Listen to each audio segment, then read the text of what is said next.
ਦੱਖਣੀ Delhi municipal corporation ਦੁਆਰਾ ਬਣਾਈ ਸ੍ਰੀ ਦਰਬਾਰ ਸਾਹਿਬ ਦੀ ਨਕਲ ਨੂੰ ਲੈ ਕੇ ਵੱਡੇ ਸਵਾਲ ਉੱਠੇ ਤਾਂ ਹੁਣ ਇਸ ਨੂੰ ਹਟਾ ਲਿਆ ਗਿਆ ਹੈ, ਪਰ ਇਸ ਤੋਂ ਬਾਅਦ ਵੀ ਸਵਾਲ ਉੱਠ ਰਹੇ ਹਨ। ਪੰਜਾਬੀ ਬਾਗ ਭਾਰਤ ਦਰਸ਼ਨ ਪਾਰਕ ਵਿੱਚ ਇਸ ਨਕਲ ਦੀ ਪਹਿਲੀ ਝਲਕ ਸਾਹਮਣੇ ਆਉਂਦਿਆਂ ਹੀ ਸਿੱਖ ਹਲਕਿਆਂ ਵਿੱਚ ਭਾਰੀ ਰੋਸ ਸੀ। ਦਿੱਲੀ ਸਿੱਖ ਗੁਰਦੁਆਰਾ ਪ੍ਰਬੰਧਕ ਕਮੇਟੀ ਦੇ ਪ੍ਰਧਾਨ ਮਨਜਿੰਦਰ ਸਿੰਘ ਸਿਰਸਾ ਨੇ ਦੱਸਿਆ ਕਿ ਪੰਜਾਬੀ ਬਾਗ ਭਾਰਤ ਦਰਸ਼ਨ ਪਾਰਕ ਵਿਖੇ ਸ੍ਰੀ ਹਰਿਮੰਦਰ ਸਾਹਿਬ ਦੀ ਨਕਲ ਨੂੰ ਹਟਾਉਣ ਦਾ ਕੰਮ ਮੰਗਲਵਾਰ ਨੂੰ ਪੂਰਾ ਹੋ ਗਿਆ ਹੈ।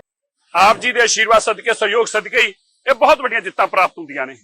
ਇਹ ਬਹੁਤ ਵੱਡਾ ਕਾਂਡ ਸੀ ਨਹੀਂ ਤੇ ਇੱਕ ਐਸਾ ਰੈਪਲੀਕਾ ਮਾਡਲ ਬਣਾਤਾ ਗਿਆ ਸੀ ਗੁਰੂ ਰਾਮਦਾਸ ਪਾਤਸ਼ਾਹ ਜੀ ਦੇ ਇਸ ਪਵਿੱਤਰ ਸਥਾਨ ਦਾ, ਜਿਸ ਨੂੰ ਮਾਲਕ ਨੇ ਆਪ ਸਿਰਜਣਾ ਕੀਤਾ ਹੋਵੇ, ਉਸ ਦਾ ਐਸਾ ਇਹ ਰੈਪਲੀਕਾ ਮਾਡਲ ਤਿਆਰ ਕੀਤਾ ਗਿਆ ਸੀ ਜੋ ਕਿਸੇ ਵੀ ਸੂਰਤ ਅੰਦਰ ਬਰਦਾਸ਼ਤ ਨਹੀਂ ਹੋ ਸਕਦਾ। ਇਹ ਟੂਰਿਸਟ ਸਪੌਟ ਆ, ਇੱਥੇ ਇੰਡੀਆ ਗੇਟ ਬਣਿਆ, ਇੱਥੇ ਲਾਲ ਕਿਲਾ ਬਣਾਇਆ ਇਹਨਾਂ ਨੇ, ਇੱਥੇ ਕੁਤਬ ਮੀਨਾਰ ਬਣਾਇਆ, ਪਰ ਗੁਰੂ ਸਾਹਿਬ ਦੇ ਪਵਿੱਤਰ ਸਥਾਨ ਦੀ ਰੈਪਲੀਕਾ ਨਹੀਂ ਬਣਾਇਆ ਜਾ ਸਕਦਾ। ਸੋ ਮੈਂ ਫਿਰ ਤੋਂ ਧੰਨਵਾਦ ਕਰਦਾ ਸੰਗਤ ਦਾ। ਤੁਸੀਂ ਲਾਈਵ ਤਸਵੀਰਾਂ ਦੇਖ ਰਹੇ ਜੇ, ਜੋ ਸਾਰੇ ਕਾਰਜ ਚੱਲ ਰਹੇ ਨੇ, ਤੁਰੰਤ ਇਸ ਨੂੰ ਹਟਾਇਆ ਜਾ ਰਿਹਾ ਸਾਰਾ ਕਵਰ। ਦੱਖਣੀ ਦਿੱਲੀ ਮਿਊਨਿਸਪਲ ਕਾਰਪੋਰੇਸ਼ਨ ਦੁਆਰਾ ਬਣਾਈ ਨਕਲ ਨੂੰ ਲੈ ਕੇ ਦਿੱਲੀ ਸਿੱਖ ਗੁਰਦੁਆਰਾ ਪ੍ਰਬੰਧਕ ਕਮੇਟੀ ਦੇ ਮੈਂਬਰਾਂ ਨੇ ਵੱਡੇ ਇਤਰਾਜ਼ ਚੁੱਕੇ ਸਨ, ਜਦੋਂ ਇਹ ਪਾਇਆ ਗਿਆ ਕਿ ਸਿੱਖ ਧਰਮ ਦੇ ਸਿਧਾਂਤਾਂ ਦੇ ਵਿਰੁੱਧ ਹੈ। ਮਸਲਾ ਭਖਦਾ ਵੇਖ ਬੀਜੇਪੀ ਅੰਦਰਲੇ ਸਿੱਖ ਚਿਹਰੇ ਵੀ ਮੈਦਾਨ 'ਚ ਕੁੱਦੇ ਹਨ। ਭਾਜਪਾ ਦੇ ਰਾਸ਼ਟਰੀ ਬੁਲਾਰੇ ਆਰਪੀ ਸਿੰਘ ਨੇ ਕਿਹਾ ਕਿ ਇਸ ਮੁੱਦੇ ਤੇ ਰਾਜਨੀਤੀ ਕੀਤੀ ਜਾ ਰਹੀ ਹੈ। ਅਸੀਂ ਆਪਣੇ ਧਰਮ ਵਿੱਚ ਆਪਣੇ ਗੁਰੂਆਂ ਦੀਆਂ ਮੂਰਤੀਆਂ ਦੀ ਇਜਾਜ਼ਤ ਨਹੀਂ ਦਿੰਦੇ, ਪਰ ਅਜਿਹੀਆਂ ਨਕਲਾਂ ਹੋਰ ਕਿਤੇ ਵੀ ਮਿਲ ਜਾਣਗੀਆਂ। ਉਹਨਾਂ ਨੇ ਕਿਹਾ ਕਿ ਸ੍ਰੀ ਗੁਰੂ ਰਾਮਦਾਸ ਜੀ ਅੰਤਰਰਾਸ਼ਟਰੀ ਹਵਾਈ ਅੱਡਾ ਅੰਮ੍ਰਿਤਸਰ ਵਿਖੇ ਵੀ ਇਸ ਦੀ ਨਕਲ ਹੈ। ਮੈਂ ਤਸਵੀਰ ਟਵੀਟ ਕੀਤੀ ਹੈ। ਭਾਰਤ ਦਰਸ਼ਨ ਪਾਰਕ 8.5 ਏਕੜ ਵਿੱਚ ਫੈਲਿਆ ਹੋਇਆ ਹੈ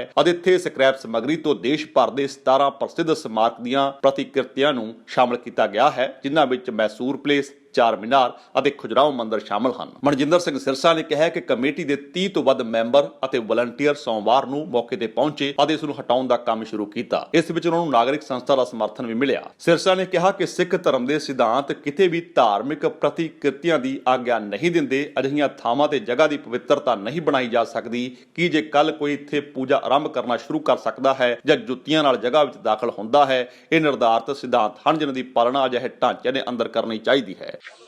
ਇਹ ਸਾਰਾ ਸੰਗ ਹਟਾਤਾ ਗਿਆ ਹੈ ਔਰ ਕੁਝ ਘੰਟਿਆਂ ਦੇ ਅੰਦਰ ਇਸ ਰੈਪਲੀਕਾ ਮਾਡਲ ਨੂੰ ਇੱਥੋਂ ਹਟਾ ਦਿੱਤਾ ਜਾਊਗਾ। ਮੈਂ ਸੰਗਤ ਦਾ ਧੰਨਵਾਦ ਕਰਦਾ ਜਿਹੜੇ ਹਮੇਸ਼ਾ ਹੀ ਦਿੱਲੀ ਸਿੱਖ ਗੁਰਦੁਆਰਾ ਮੈਨੇਜਮੈਂਟ ਕਮੇਟੀ ਦਾ ਸਹਿਯੋਗ ਦਿੰਦੇ ਨੇ।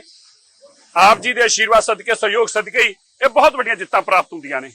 ਇਹ ਬਹੁਤ ਵੱਡਾ ਕਾਂਡ ਸੀ ਨਹੀਂ ਤੇ ਇੱਕ ਐਸਾ ਰੈਪਲੀਕਾ ਮਾਡਲ ਬਣਾਤਾ ਗਿਆ ਸੀ ਗੁਰੂ ਰਾਮਦਾਸ ਪਾਤਸ਼ਾਹ ਜੀ ਦੇ ਇਸ ਪਵਿੱਤਰ ਸਥਾਨ ਦਾ, ਜਿਸ ਨੂੰ ਮਾਲਕ ਨੇ ਆਪ ਸਿਰਜਣਾ ਕੀਤਾ ਹੋਵੇ, ਉਸ ਦਾ ਐਸਾ ਇਹ ਰੈਪਲੀਕਾ ਮਾਡਲ ਤਿਆਰ ਕੀਤਾ ਗਿਆ ਸੀ ਜੋ ਕਿਸੇ ਵੀ ਸੂਰਤ ਅੰਦਰ ਬਰਦਾਸ਼ਤ ਨਹੀਂ ਹੋ ਸਕਦਾ। ਇਹ ਟੂਰਿਸਟ ਸਪੌਟ ਆ, ਇੱਥੇ ਇੰਡੀਆ ਗੇਟ ਬਣਿਆ, ਇੱਥੇ ਲਾਲ ਕਿਲਾ ਬਣਾਇਆ ਇਹਨਾਂ ਨੇ, ਇੱਥੇ ਕੁਤਬ ਮੀਨਾਰ ਬਣਾਇਆ, ਪਰ ਗੁਰੂ ਸਾਹਿਬ ਦੇ ਪਵਿੱਤਰ ਸਥਾਨ ਦੀ ਰੈਪਲੀਕਾ ਨਹੀਂ ਬਣਾਇਆ ਜਾ ਸਕਦਾ। ਸੋ ਮੈਂ ਫਿਰ ਤੋਂ ਧੰਨਵਾਦ ਕਰਦਾ ਸੰਗਤ ਦਾ। ਤੁਸੀਂ ਲਾਈਵ ਤਸਵੀਰਾਂ ਦੇਖ ਰਹੇ ਜੇ, ਜੋ ਸਾਰੇ ਕਾਰਜ ਚੱਲ ਰਹੇ ਨੇ, ਤੁਰੰਤ ਇਸ ਨੂੰ ਹਟਾਇਆ ਜਾ ਰਿਹਾ ਸਾਰਾ ਕਵਰ ਕਰਕੇ।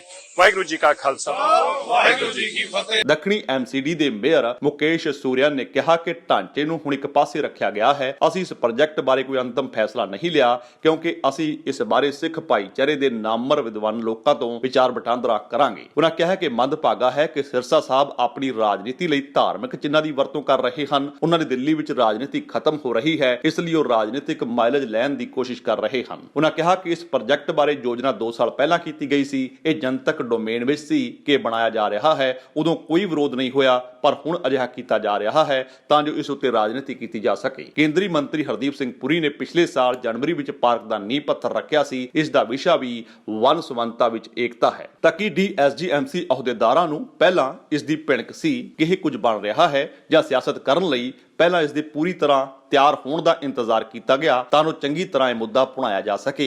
ਇਹ ਸਵਾਲ MCD ਵੱਲ ਚੁੱਕੇ ਜਾ ਰਹੇ ਹਨ ਜੋ ਵਾਜਬ ਵੀ ਨਜ਼ਰ ਆਉਂਦੇ ਹਨ। ਪਾਰਕ ਵਿੱਚ ਇਸ ਦੇ ਨਿਰਮਾਣ ਬਾਰੇ ਸਾਰੀ ਜਾਣਕਾਰੀ ਜਨਤਕ ਸੀ ਤਾਂ ਜਿਸ ਵੇਲੇ ਇਹ ਉਸਾਰੀ ਸ਼ੁਰੂ ਹੋ ਰਹੀ ਸੀ ਉਸ ਵੇਲੇ ਵਿਰੋਧ ਨਹੀਂ ਜਤਾਇਆ ਗਿਆ। ਲਿਹਾਜ਼ਾ ਜਦੋਂ ਇਹ ਸਭ ਬਣ ਕੇ ਤਿਆਰ ਹੋ ਗਿਆ ਤਾਂ ਇਸ ਤੇ ਕੀ ਸਿਆਸਤ ਚਮਕਾਉਣ ਲਈ ਇਹ ਸਭ ਕੀਤਾ ਗਿਆ। ਪਰ ਇਹਨਾਂ ਇਲਮ MCD ਨੂੰ ਵੀ ਹੋਣਾ ਚਾਹੀਦਾ ਹੈ ਕਿ ਇਸ ਤਰ੍ਹਾਂ ਕਿਸੇ ਧਰਮ ਦੇ ਮੁਕੱਦਸ ਅਸਥਾਨ ਦੀ ਨਕਲ ਬਣਾਉਣ ਤੋਂ ਪਹਿਲਾਂ ਇਸ ਬਾਰੇ ਢੁਕਵੀਂ ਸਹਿਮਤੀ ਤਾਂ ਲੈ ਲੈਂਦੇ, ਢੁਕਵੀਂ ਜਾਣਕਾਰੀ ਤਾਂ ਹਾਸਲ ਕਰ ਲੈਂਦੇ।